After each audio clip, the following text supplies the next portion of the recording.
السلام عليكم ورحمة الله تعالى وبركاته. معكم محمد زين الدين الباحث في الأعشاب الطبية النادرة بالمغرب. هذا الفيديو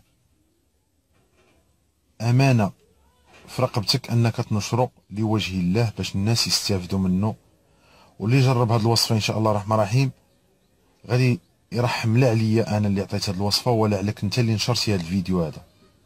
يعني ملي تنقول امانه عليك، امانه عليك انك ملي تسمع هذا الفيديو نشرو ان شاء الله الرحمن الرحيم راه غادي نفيدوا الناس بزاف وتبقى صدقه جاريه لك وليا ان شاء الله. هذه الوصفه كتخدم 100% ومجربه، كتخدم للناس اللي عندهم الام في الركبه، يعني الالام الحاد في الركبه واللي ما كينوضش بالركبه ديالو باذن الله. في يعني في الاستعمال الاول الاستعمال الثاني باذن الله ما يبقاش.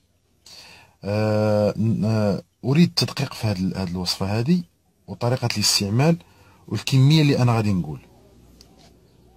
ان شاء الله تاخذوا على بركه الله 3 المعالق كبار او لا 250 غرام ديال دقيق الشعير الخالص، دقيق الشعير الخالص، ويتخلط مع البصله محكوكه. يعني نحكوا البصله في الحكاكه ديال ماطيشه الطماطم، يعني الحكاكه اللي كنحكوا فيها ماطيشه نحكوا فيها البصله. ملي نحكوا هذيك البصله ناخذوا هذيك البصله اللي حنا حكينا، البصله معروفه البصل في اي دوله، نخلطوها مع داك الدقيق حتى تولي على شكل عجين ان شاء الله. نديروها على شكل لبخه، على شكل يعني على شكل لبخه فوق من الركبه ان شاء الله. نضموها، يعني نديروا لها واحد الضماده بطرف من البلاستيك، يعني بابي سولوفان،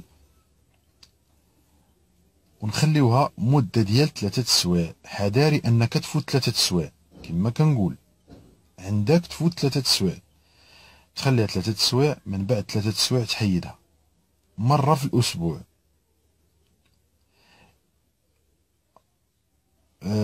من بعد 3 ايام ان شاء الله نديرو نفس الطريقه بدقيق بالقمح مطحون، يعني القمح الكامل ما نحيدوش منه النخاله اولا، الدقيق القمح القمح الكامل مطحون. نديرو نفس الطريقه مع البصل ان شاء الله الرحمن الرحيم.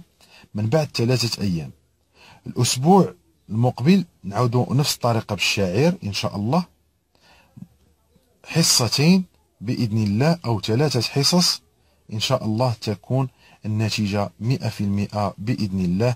مع التنظيم في الأكل، أقول التنظيم في الأكل، البعد نهائي عن المواد الحافظة، يعني ابتعدوا عن المواد الحافظة الله يجازيكم بخير.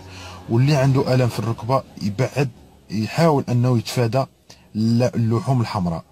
إن شاء الله الرحمن الرحيم تكونوا بصحة جيدة ونظموا الماكلة ديالكم باذن الله، تكونوا في صحه جيده ان شاء الله الرحمن الرحيم. وانا كنشوف الناس اللي كيكتبوا والناس اشنو طالبين، كنجمع المعلومات وكنعطي في كل اسبوع، كنعطي ان شاء الله الرحمن الرحيم 3 حتى 4 الفوائد باذن الله، واللي هما بساط وفي المتناول ديال الجميع.